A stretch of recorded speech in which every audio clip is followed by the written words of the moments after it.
السلام علیکم بچوں، کیسے ہیں آپ سب؟ امید کرتی ہوں آپ سب بچے بالکل ٹھیک ہوں گے۔ تو بچوں آج میں آپ کے ساتھ شیئر کرنے جا رہی ہوں نظم نمبر 2، اور نظم نمبر 2 ہے ہمارے پاس یہ نعت۔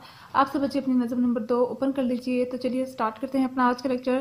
اے خدا کے آخری پیغمبر، تجھ پر سلام، سب سے اونچا ہے خدا کے بعد تیرا ہی مقام، تیری فیاضی نے ذروں کو بنایا آفتاب، بن گئے اونٹوں کے چراغے زمانے کے امام، اسد و احمر کی تو نے ختم کر ڈالی تمیز، یعنی کالا اور سرخ کی، ایک ہی صف میں بیٹھے تو نے آقا، ایک ہی صف میں بٹھائے تو نے آقا و غلام، تیری امت کیوں نہ پائے خیر امت کا خطاب، تو ہے جب خیر البشر، خیر الرسل، خیر الانام، تو جہاں میں ہے خدا کا آخری پیغمبر، ختم ہے تجھ پر نبوت، تجھ پر ہر نعمت تمام، لیلۃ الاسریٰ میں سدرہ پر رکے روح الامین، اور سدرہ سے کہیں آگے ہوا تیرا مقام، شافع روز جزا اور ساقی کوثر ہے تو حبیب کبریا ہے، تو رسولوں کا امام،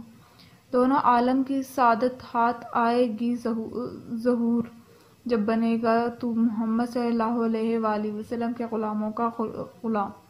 ٹھیک ہے جی، تو یہ اس کے ساتھ ساتھ میں نے اس کے معنی بھی لکھے ہوئے ہیں، آپ لوگ دیکھ سکتے ہیں، اور یہ لکھی کس نے ہے؟ حافظ ظہور الحق ظہور نے۔ اس کے بعد پھر ہم آ جاتے ہیں اس کی ایکسرسائز کے اوپر، تو میں آپ کے ساتھ ایکسرسائز شیئر کر دیتی ہوں۔ ویٹ اے منٹ، اس سے پہلے ہم دیکھتے ہیں اس کے الفاظ معنی کے اوپر آ جاتے ہیں۔ سب سے پہلے آ جاتے ہیں الفاظ معنی کے اندر، تو سب سے پہلے ہے جی ہمارے پاس پیغمبر، اللہ تعالیٰ کا پیغام پہنچانے والا، اسد و احمر کالا اور گورا۔ اس کے بعد پھر آ جاتے ہیں خیر الامت، تمام امتوں میں سب سے افضل، خیر البشر، تمام انسانوں میں افضل، خیر الرسل، تمام رسولوں میں افضل، خیر الانام، تمام مخلوقات میں افضل، شافی روز جزا، قیامت کے دن شفاعت کرنے والا، ساقی کوثر، حوض کوثر سے پانی لانے والا۔ اس کے بعد پھر ہم آ جاتے ہیں الفاظ جملوں پر۔ توحید اسلام کا بنیادی رکن ہے۔ آفتاب، غروب آفتاب کے وقت پرندے اپنے گھر جاتے ہیں، باطل حق آنے کے لیے اور باطل جانے کے لیے ہیں۔ حجر اسود، حجر اسود جنت سے اتارا گیا ایک پتھر ہے، نعمت پانی ایک بہت بڑی نعمت ہے۔ ساقی کوثر، ہمارے نبی ساقی کوثر ہیں۔ سعادت، حج کرنا ہر مسلمان کے لیے بہت بڑی سعادت ہے۔ نیکسٹ پیج پہ آ جائیے، سوالات کے جوابات ہیں۔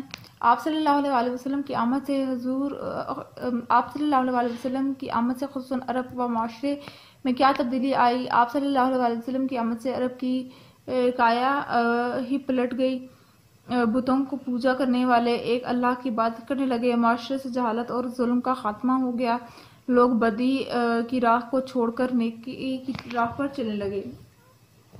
اسد و احمر کی تمیز ختم ہونے سے کیا مراد ہے؟ اسد و احمر کی تمیز ختم ہونے سے شاعر کی مراد رنگ و نسل کا فرق ختم ہونا ہے۔ ختم ہے تجھ پہ نبوت، تجھ پر ہر نعمت تمام سے شاعر کی کیا مراد ہے؟ اس سے مراد یہ ہے کہ آپ اللہ کے آخری نبی ہیں، آپ پر نبوت و رسالت کا سلسلہ ختم ہو جاتا ہے، اور آپ کے بعد نہ کوئی نبی آئے گا اور نہ کوئی کتاب نازل ہوگی، یعنی آپ پر دین اسلام مکمل ہو گیا۔ پھر آ جاتے ہیں چھٹے شعر میں کس خاص واقعے کی طرف اشارہ ہے؟ نظم نعت کے چھٹے شعر میں واقعہ معراج کی طرف اشارہ کیا گیا ہے، جب حضور کو اللہ نے ایک ہی رات میں ساتوں آسمانوں اور جنت و دوزخ کی سیر کروائی۔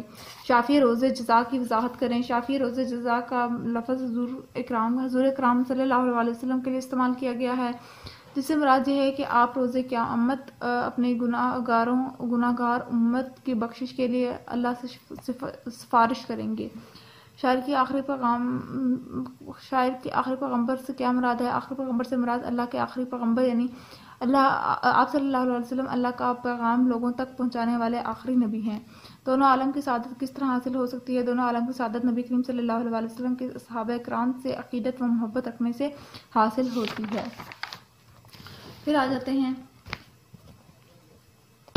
بن گئے اونٹوں کے چراغے زمانے کے امام کی وضاحت مثالوں کے ذریعے کریں۔ تو یہ والا اس کا آنسر ہے، بن گئے اونٹوں کے چراغے زمانے کے امام سے شاعر کی مراد یہ ہے کہ آپ صلی اللہ علیہ وسلم کی آمد سے پہلے عرب کے بدو جو ان پڑھ اور جاہل تھے، دین اسلام کی تعلیمات سے ایسے اچھے انسان بن گئے کہ اللہ نے انہیں لوگوں کی امامت کے لیے چن لیا۔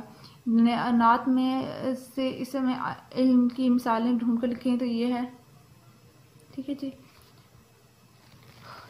اس کے بعد پھر ہم لوگ آ جاتے ہیں یہ بند کے اوپر، اس کی تشریح کے اوپر۔ تو یہ دیکھ لیجیے پہلے بند کی تشریح ہے، اس کے بعد پھر بند نمبر 2 کی، پھر یہ بند نمبر 3 کی ہے، اس کے بعد پھر آ جاتے ہیں بند نمبر 4 کی، یہ تشریح ہے، ٹھیک ہو گیا جی۔ اور جو بک ورک ہے وہ بھی میں آپ لوگوں کو دکھا دیتی ہوں، آپ لوگوں کے ساتھ شیئر کر دیتی ہوں یہ، اور یہ دیکھ لیجیے، ٹھیک ہو گیا جی۔ اور بس یہی تھا، آئی ہوپ آپ کو آج کا لیکچر سمجھ آ گیا ہوگا۔ اگر آج کا لیکچر آپ سب کو سمجھ آ گیا ہے تو میرے چینل کو سبسکرائب کر دیجیے گا، ویڈیوز کو لائک کر دیجیے گا، اور ساتھ ساتھ بیل آئکن کو پریس کرنا مت بھولیے گا، اس لیے میری آنے والی ہر لیٹسٹ اپڈیٹ سب سے پہلے آپ تک پہنچے گی۔ ملتی ہوں کسی اور ویڈیو میں، دعاؤں میں یاد رکھیے گا، اپنا خیال رکھیے گا، اللہ حافظ۔